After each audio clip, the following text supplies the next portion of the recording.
Hello friends, welcome back to my channel. If it's your first time here, hello. Hi, my name is Tabitha and I love crochet, Tunisian crochet, knitting, dyeing yarn, everything to do with yarn. And on my video, on my channel, I like to share stuff I'm working on and tutorials to help you make stuff. So today, let me move my yarn back here. Today I'm making this gorgeous fall blanket. So every fall I try to make a blanket. I missed last fall, but this one is going strong. So I got a little bit of a head start on fall, and I have here this beautiful Tunisian crochet stitch pattern with white, like this off-white, orange, green, yellow, and brown. So if you'd also like to make one of these, then I would love to show you how. So let me fold this up. First, let me get a screenshot for our thumbnail for the video, because I always forget to do that and then I'm panicking trying to find one. Okay, let's get the hair off there. All right, and thumbnail. All right, thank you for being patient with me. So I'm going to move this out of the way and I'm going to show you what you need. So here I have a Tunisian crochet hook with a really long cable on the end of it. So what this is going to do is allow you to put a lot of stitches on this needle. And that's exactly what we need for this blanket, because this is a lap blanket, so it's really long or really wide. So this is a 6mm crochet hook, or Tunisian crochet hook. It's also called an Afghan hook, and I believe I got these on Amazon in a pack. They came with the normal Tunisian crochet hooks, and then they came with these as well. And if I can find that link, I'll go ahead and drop it down in the description so you can get the same exact ones that I'm using. I'm not affiliated, I don't get anything from it. I just want to make sure that you guys have the stuff you need. So got that. And I need 5 colors of yarn. So here I have 5 colors: the orange, green, brown, off-white, and yellow. And this is the I Love This yarn, which is about $4.99 where I'm at, which is a good deal for a blanket. I like to make my blankets with acrylic because I can just throw them in the wash and not have to worry about it. I like making mine easy to care for, since I primarily use these out on my patio and they tend to get a little dirty a little quicker.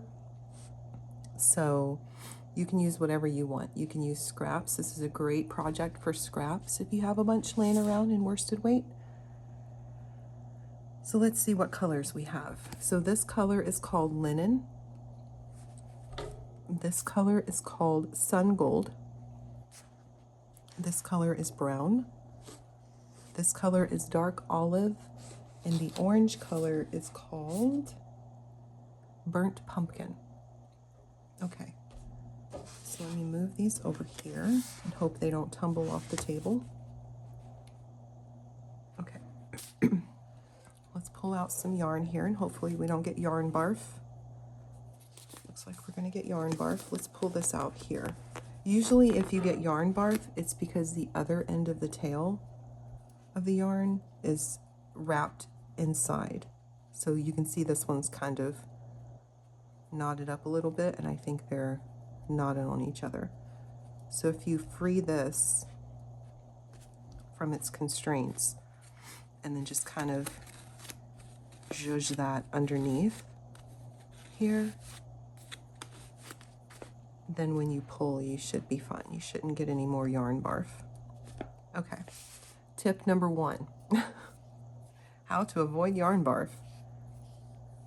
So what we're going to do is we're going to start with a slip knot. Now that I've got my slip knot on my hook, I'm going to chain in multiples of 4 plus 4 at the end.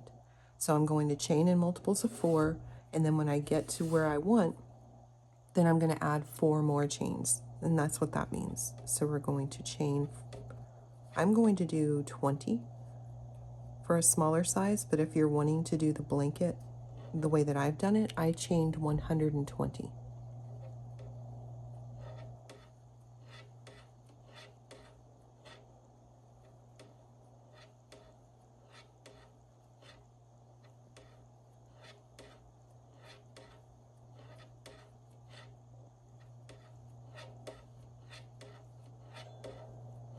All right, so there's my multiple of 4. I've got 16 here. And now I'm going to add 4 more.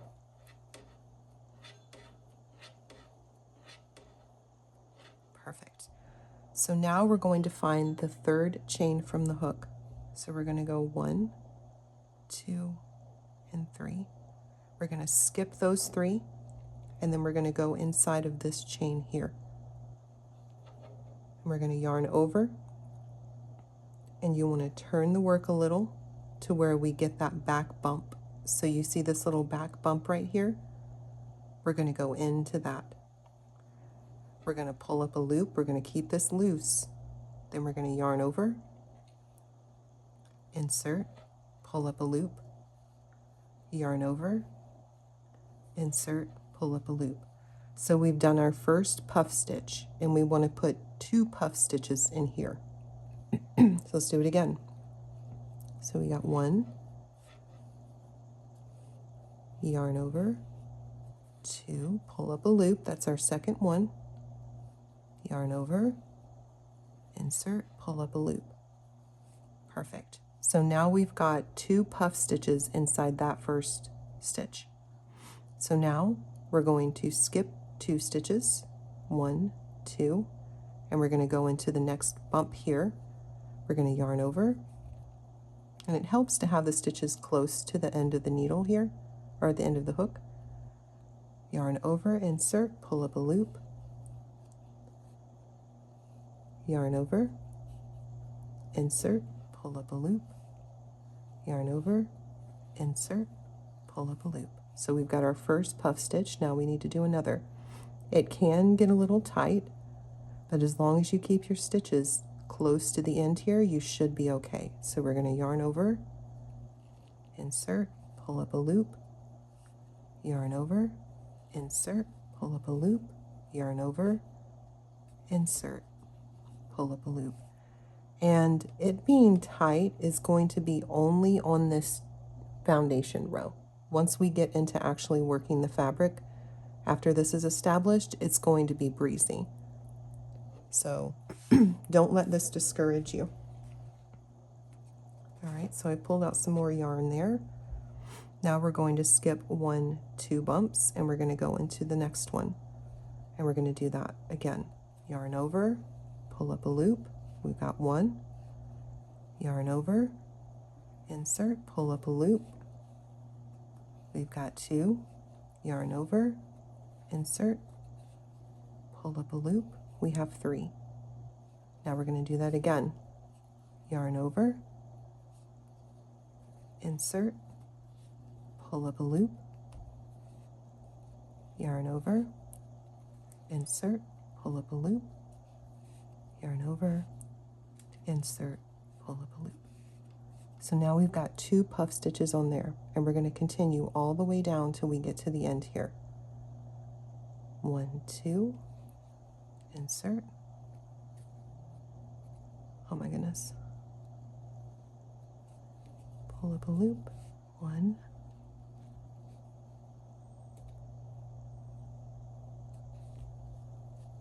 2, 3. And then we're going to do it again. 1, 2, and 3. And don't be afraid to tug on that to make it go in there, because this is, I swear, the chain foundation is the trickiest portion of this whole thing. And I did this 120 times, and I was like, oh my gosh, if it's going to be like this the whole time, then I'm going to give up on this. But I suffered through, and once I got to the next row, I was like, oh, I'm glad I suffered, because now it's great. So now we're going to skip this one, and we're going to go into that next little bump there. So sometimes it can get a little tricky to see those bumps, but if you look, you've got your stitch right here, and then you've got another loop attached to where your puffs are coming out of. And if you look, there's a little bump right there. So you're going to skip that bump, that's bump number 1. You're going to skip the next bump, that's bump number 2, and then you're just going to go into this next one.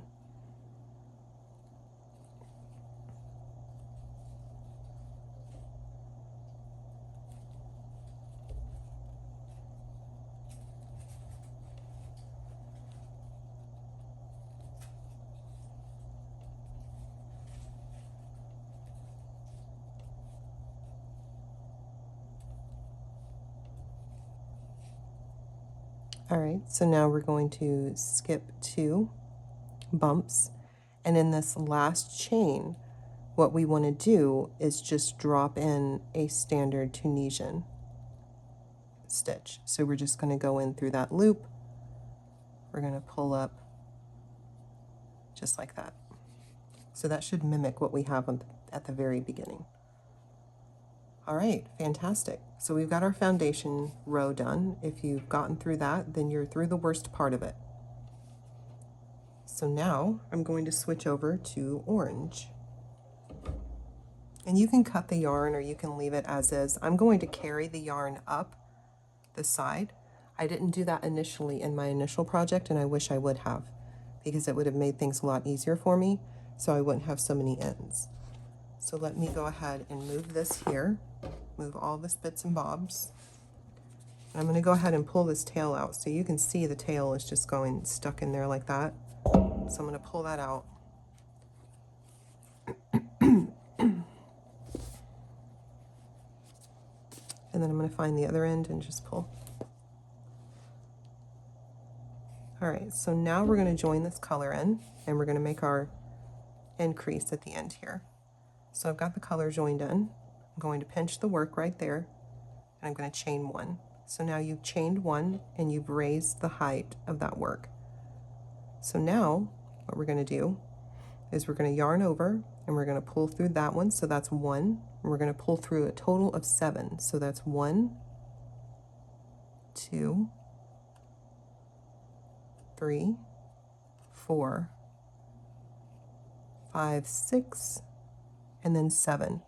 Now notice when you pull through the 7th one, you'll see the visual representation of it. It's kind of coming from behind. You see how this one's coming from the front?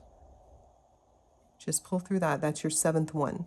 So if you can eyeball that and say, okay, I know I have to get 1, 2, 3, 4, 5 stitches here. I know that's what this is going to look like. It's going to make it easier for you when you keep going down, and I'll show you why. So once we've got it pulled through those 7, then we're going to chain 1. So we've got a chain 1 now, and then we're going to yarn over, and we're going to pull through 7 again. So we have 1. This counts as 1. So we've got 1. Scoot your stitches up if you have to. 2, 3, 4, 5, 6, 7. And you'll notice that when you pulled through 7 that time, you just finished off those puffs. So that should make it quicker when you're going through. So now we're not going to chain 1. We're only going to chain 1 in the middle of these puffs. So yarn over, and we're going to pull through 7. So now that I know what I'm looking for, I know that I need 1, 2, 3, 4, 5. Perfect. Now I've got 5 on there. Now I can chain 1, yarn over, and this one I don't even need to count. I just need to pull through until I get all of those puffs on that pull through. Easy peasy squeezy. Then we're going to yarn over, and we're at the end of a puff section here, so we're not going to chain. We're going to yarn over, we're going to pull through, and it doesn't have to be perfect. You know, if you get 4 and you're like, dang it, I only got 4, that's fine. Just make sure your yarn is still tucked under the hook, and then just drop you another one over there. And now I've got 5 here. I'm going to chain one because I'm in the middle of a puff section, and I'm going to yarn over and pull through the rest of those puffs. So see how I'm splitting those puffs and putting a chain one right between them? That's exactly what we want. So let's keep going. So now I'm just going to pop that up through there. Looks good. It looks like it's split in half. Chain one, finish off that puff. Yarn over, pull through. Looks good. Looks like it's split in half. Chain one, yarn over, pull through the rest of that puff. Now you've got 2 stitches left on your hook. Yarn over, pull through both of them. The worst part is over. You made it. All right, so now here comes the fun, easy part. So for this row, all we're going to do is put more of those puffs in those chain spaces. So we're going to do our 2 puff sections in these chain spaces. So if you look, the puffs are kind of going like this. We want to put one right here in the middle. So let's go ahead and do it. So we're going to yarn over and keep these loose, and that's going to make your life easier. Insert, pull up a loop, yarn over, insert, pull up a loop, yarn over, insert, pull up a loop. See how much easier that was? Yarn over, insert, pull up a loop, yarn over, insert, pull up a loop. Uh-oh, I lost track. So I think that was 3. I was too busy in my head thinking about the next step. Okay, then we're going to move on to the next one. It helps me because there's no sense in counting 3 and 3 from in my head logically. So I just count 6. So I just go 1, 2, 3, 4, 5, and 6. And that helps it be a little bit easier for me. So now you can get into a situation where you're like, oh my gosh, where do I go next? Because, you know, the puffs are confusing. Just look for the ones that are split like this. So see how these are going like that? If they're going toward each other, you don't want to put a stitch there. You don't want to put your new puffs there. You want to put the puffs where the chain is. So then, gosh dang it, give me this yarn. So what you want to do is go 1, get in there. 1, 2, 3, 4, 5, and 6. Now I will tell you, I tried 3 different Tunisian crochet hooks, and this one here with the very blunt little part right here, by far the easiest one to work with. I worked with the rounded ones, and it was such a pain in the butt.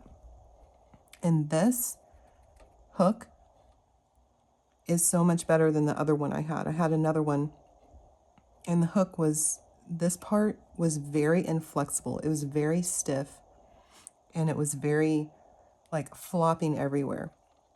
This one, you can tell I'm moving the hook and it's not really going anywhere.